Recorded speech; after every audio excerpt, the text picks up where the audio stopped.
आ रहा है? Is recording? Yeah.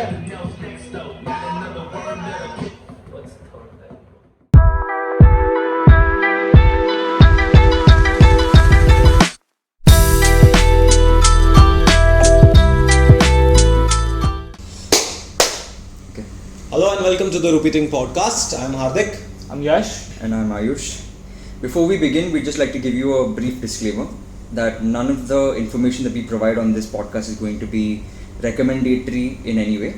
All of the examples and securities that we talk about are just meant to be examples and nothing more.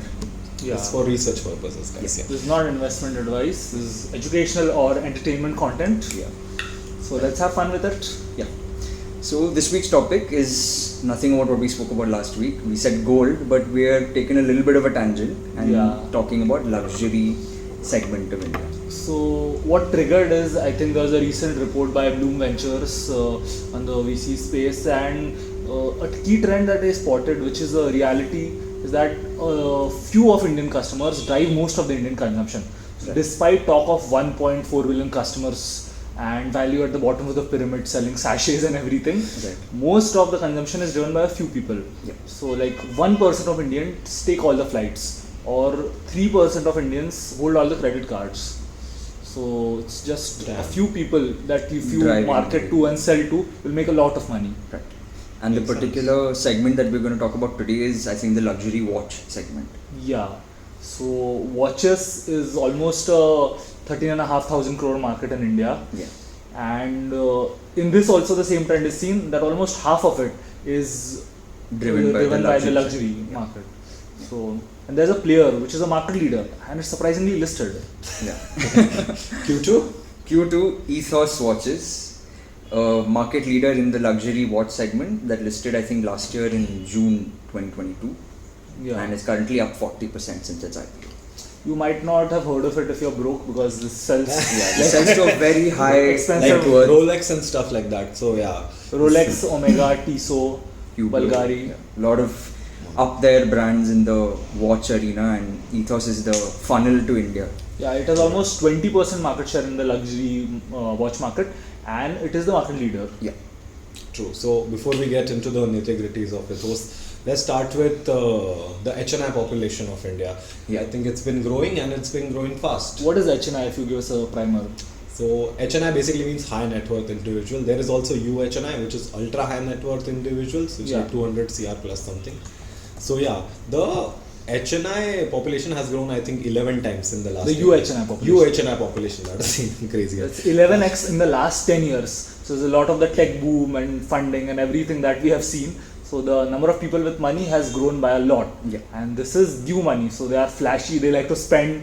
There's all the new entrepreneurs that have come out of the Yeah, space. I don't know if you've seen this, but I read it somewhere that Dipendra Goyal from Zomato, right? Yeah. So every time he used to do a round, he used to buy a Lambo or some supercar. Just to be flashy.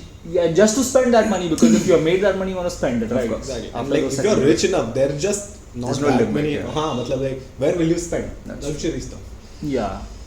So, and there's also the emergence of e-commerce, where rich people in tier 2, tier 3 cities also have access to those products now. Yeah. So they are also spending on the same big ticket items. So you don't need to have access to a store or a fancy store anymore. It can just be done online. Yeah, it's not just concentrated to a few malls like Palladium or in Mumbai, for example, or Virgio worldwide. Exactly. I think it's not just watches. The entire luxury segment in India has just ballooned. I think in past few years. Yeah. And I think it's projected to grow even more, like 3.5x, like till 2030 of what it is now. Yeah, it's supposed to be a 200 billion market by then. It's from a report by Bain, which did a study on luxury markets.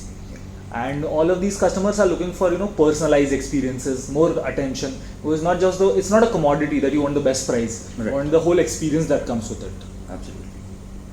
Makes sense. Yeah, I think if we're talking, since we brought up the topic about Ethos, and they sell their watches, so their average watch now sells for 1.5, 1.6 lakhs. Wow. And that number was around 80,000 in FY20. So in just 2 years, 3 years, they managed to double that order value simply because of this growth in the HNI and UHNI population. So it's a direct correlation almost. Then that's also because they have a lot of big brands, like we talked about Rolex, Omega, Tissot, Jaeger, Yeah. Bulgari, of course. That's the few among the 60 brands in their portfolio. Oh. So, and I think they have like a clause in that which among the 60, 35 are exclusively Ethos centric. So they have their exclusivity factor with Ethos is the only distributor for them in India. Yeah, at least. So I think the exclusive factor is important because this gives them an edge over other retailers. Absolutely. And the number of exclusive brands and the revenue that is gotten from them is increasing, because it was almost 13% in FY18, the revenue that they got from exclusive brands, but now it's almost 26%. Double. Yeah. Great. And these brands have a lot of requirements. They have like the certain way that they want their products to be presented. Like what happens in Michelin star, they come secretly and they vet you. So kind of similar thing happens with all these Swiss and French brands. Sorry, Right. They check what is the experience, what is the maintenance, how are the products being showcased. So it's a very high level of standard that not everyone can meet, but a big player like Ethos is doing Definitely that. has done justice to that. Yeah, and the more brands they already have, they acquire a certain pedigree, and newer brands looking to enter India go through them. Right. Exactly. So like Ethos has established that connection with the entire luxury brands. So anyone like trying to enter India automatically goes to them. Yeah, and they have a lot of customers as well. Yeah. So like there is this peculiar thing called Eco Club. I think Club Eco, Eco. Yeah. So this is a private circle that Ethos has created of like around 3 lakh people, 2,88,000 something right now. And these are people that Ethos, this is like the main customer base for them. So they value them greatly and they continuously treat them with like high-end luxury programs or something like wine tasting and stuff like that. So yeah, so they have this ready list of people who can buy from them immediately. They get a new product or they want to promote something. So that like recurring nature Yeah. of a luxury segment that usually escapes the normal consumer is being fulfilled through this club. Yeah, and they're specialized for watches. So they are watch collectors, watch hobbies. Yeah. I think they also do watch collection, like watch collector events where they'll showcase special Exhibitions watches and stuff like yeah.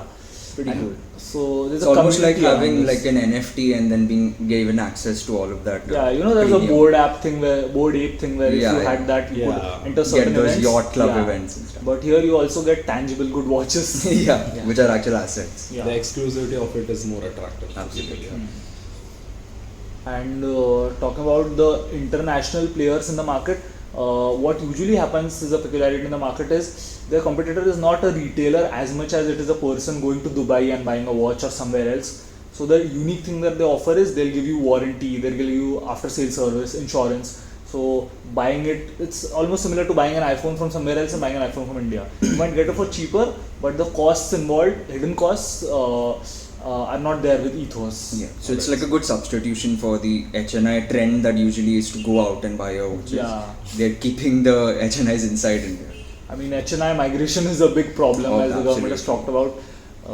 So That's the entire other thing. Basically, Ethos is offering an entire package, Yeah. which in all comes down to be more attractive than just going outside and buying the watch. And anyway, people get into a lot of trouble for doing that. So many Absolutely. A-list celebrities I think you in had India. mentioned before we. Yeah, so Amitabh Bachchan, I think, got into a lot of trouble for this. Nothing against Amitabh Bachchan, love him. But I think Hardik Pandya as well, there was something where he imported a lot of watches. Right. Yeah. So don't do that, guys. Buy from official retailer. Yeah. And there's this trend of moving to e-commerce that we always talk about. But there's always a friction when the customer is going to buy. Let's say you're a normal consumer, you will check what is the better price here, there, or whatnot. But with the elite customer or luxury customer, they want as less friction as possible. Yeah, and that is what Ethos give. If you just walk into a store, you buy a product, you can return it online, Yeah. or vice versa. yeah, I think all their stores are integrated as well. So like any store you buy from, you can return it anywhere. Anything you can get service from. I think they So- call it an omni-channel system. Yeah. that- Yeah. And they cover most of the tier 1 cities with like almost 54 stores. In 20 cities. Yeah. I think Mumbai has almost 6 or 7 stores, right? Yeah, and they're all in the big malls that we have, like in Orbit, Yeah. Palladium, etc. The malls you go to. So I think that's what, when we talk about their distribution being just a wide array for Yeah. something so luxury and premium. Makes sense. I think their revenue from the online part of the business has been growing. Yeah, so year they on year a really lot. covet or are fond of that online stream, and despite of COVID, their online billings have grown from FY18 to 22 on a regular basis, even though their store-based billings dipped in FY21. Oh. Yeah. Damn. So, but like, isn't that a problem? Don't you think that if they're selling online and that business is increasing, can't the brands just sell online themselves? I think there's a lot of regulatory friction when it comes to any company entering India from outside. I mean, it's very difficult. That covers like the legal aspect, but Yeah. I think there's also like an intangibility related to just the service. the service that they provide, and just the legitimacy of Ethos being that filter to any of the bullshit that comes with luxury products like the fakes. And it's much easier for a player to just tie up with a retailer than to go and build their own stores. Yeah, like that such a penetration has a distribution. huge like entry barrier in India. And the customer base, of course, which Right. is a Huge plus point that Ethos has. Of course, I think that's the thing about luxury market, right? It's many small brands which have their own niche and like that. So they go to a single retailer, they get all the services. And under Ethos one really umbrella.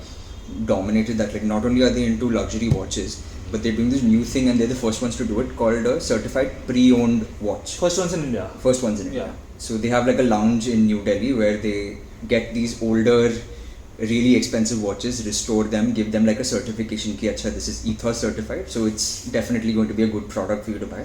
They'll probably sell it at a markup than when the watch was actually released.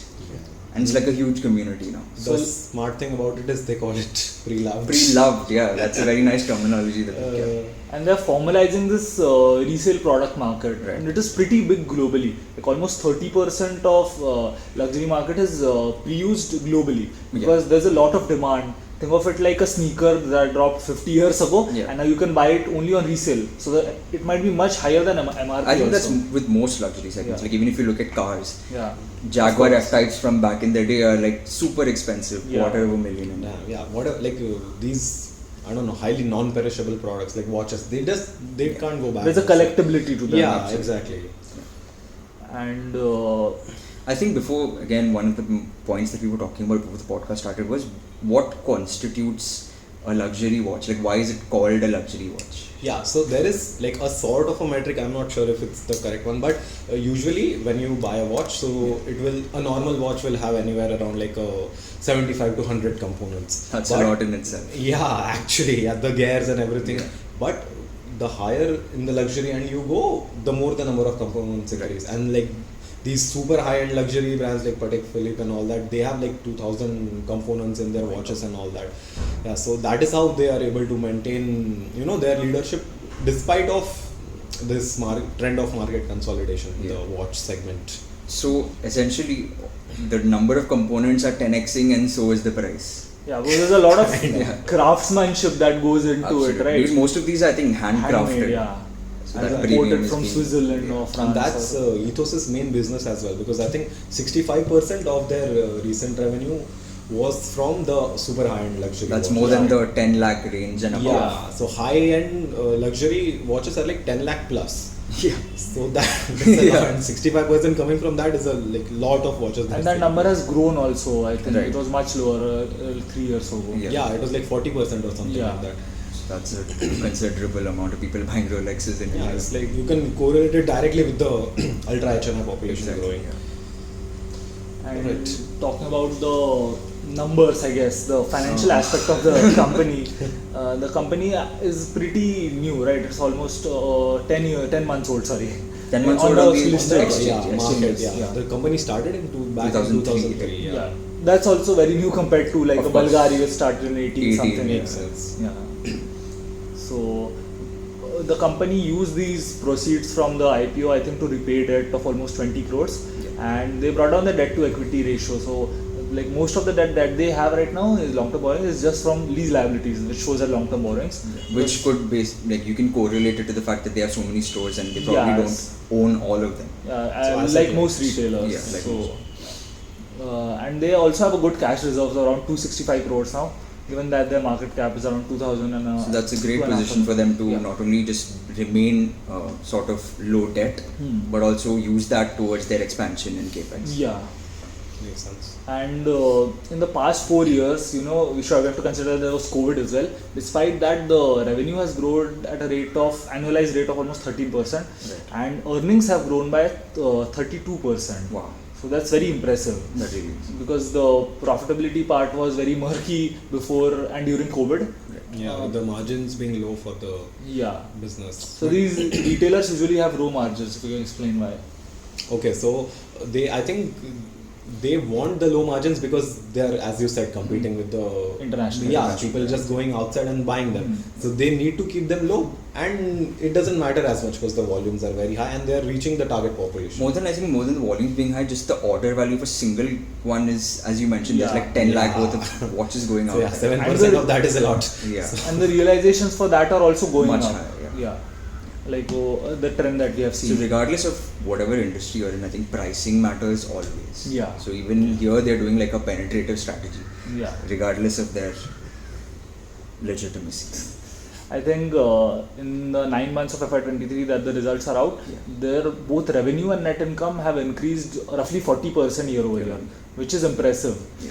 And there's all this trend of consumption driven by all the new money that is there in India, and the tailwinds coming with brands realizing how big of a market India is, like not in terms of volume but in terms of revenue. Even though like the small population, but they are buying a lot of luxury products and demand is going up. So I think we estimate almost 30% revenue CAGR from FY22 to FY25. Was 22 was the last time the whole year results were announced, and earnings growth is expected to be around 40% over the same period by us. So that gives us a value of what? So I think valuing that at around 35x FY25 earnings, we get a value per share price of around 1332. And right now it's around 1050. 1040, 1050, yeah. So like 30% upside. So there's almost 30% upside, and there's a lot of scope given their expansion and their hired, like they have the customer base now. Now they just have to keep pumping those products in that market. Right. Exactly, and it's luxury, so we can't think of it like normal businesses because it's very differently how it operates. Because the normal watch segment of whatever people wear, they are moving to digital, but luxury people want analog watches, which like Ethos is selling basically. And it's even more surprising, I think, because a little bit of history lesson, I guess, but wristwatch as a concept is pretty new, if you call it. It's not even like 100 years old. It's like 1868 or something like that. Patek Philippe came up with the first wristwatch. Like people used to have the hand watches before that, Gandhi. Pocket watches, Pocket watches, exactly. I was a big fan of pocket watches. So they went from what, those sundial looking I think the things? Sherlock Holmes watch. Yeah. Or the cuckoo bird that screams at 12. Something like that. Yeah, like those watches, and then they came up with the... So, then I think Patek Philippe came out with a wristwatch for women, not even for men. And then, like, I think army gender equality. Exactly. First, women were the leaders, And then, as soon as like all around the world, I think army people started wearing the watches. trend started just from blew up after that. Yeah. But now that we see like a trend of a lot of digital watches and smart watches, and as I think you mentioned before, an LCD screen on your wrist. Yeah. Do you think that it's going to disrupt any of this luxury market, or the fact that people are going to maybe stop using an analog watch? I think that's a completely separate market. An Apple Watch, for example, which is the biggest watch player, surprisingly, it's like a mass luxury product. It's not true luxury or premium. I mean, I think the fact that you prefixed it with mass just negates the fact of luxury. There is no luxury in mass. Right. So, but that's the thing, right? You don't buy the watch to wear it every day or something like that. It's an occasional thing, and still you're rich enough, you don't care. Absolutely. So I hope this talk can allow you to buy your next Rolex. Hopefully. If that's what your research suggests. But so you should keep a close watch on Ethos watches. And that's a wrap, guys.